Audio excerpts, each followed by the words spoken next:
If all you have is financial wealth, then you're not really wealthy because that means that you're only focused on money, assets, and investments, which is okay, but it doesn't make you an embodiment of wealth. You need to understand the other dimensions in order for you to truly be wealthy. Now, when we talk about the second one, we're talking about time wealth. That's the freedom to control how you spend your time.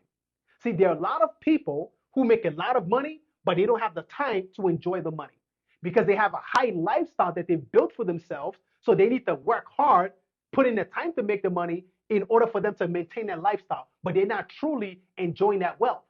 All right. So you need to be balanced. Number three, physical wealth, physical, mental, and emotional well being. What does that mean? In other words, you're taking care of your body, you're taking care of your mental faculty because it makes absolutely no sense to make a lot of money, to have a lot of time, but you don't have the health to enjoy it. Okay, so you must take care of your body in order for you to also be physically wealthy. Number four, social wealth, strong supportive relationships with family, friends, and community. All right, what does your relationship look like with your children? What does your relationship look like with your spouse, with your community? That is social wealth. You know, one of my mentors said that deeper. There are two things that will change your life: the books that you read and the people that you meet. So, in other words, you only need one meaningful relationship in order for your life to be changed forever. That's what it means to have social wealth. Number five is spiritual wealth, a sense of purpose, inner peace, and connection with the Creator. Now, here's one thing that I know: in every single human being, there is a void in the heart. Money cannot fill that void, fame cannot fill that void, right? Success cannot fill that void. Drugs, alcohol cannot fill that void. The only thing that can fill that void is relationship with God. All right? Because you were created for a purpose.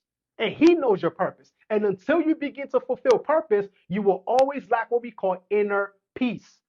So you got to focus on your spiritual wealth as well in order for you to be truly wealthy. Number six, knowledge and intellectual wealth, continuous education and learning.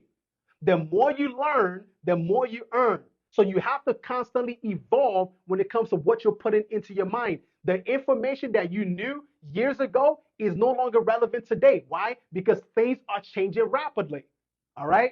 And then number seven is legacy wealth, your contribution to the world. Here's one thing that I know: it doesn't matter how wealthy you are, it doesn't matter how famous you are. The only thing that matters at the end of the day is, did you leave your footprint on this planet? That's what legacy wealth is.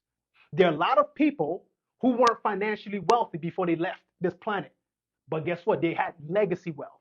Meaning, if you mention their names today, they still command respect. That's what it means to leave your contribution to the world.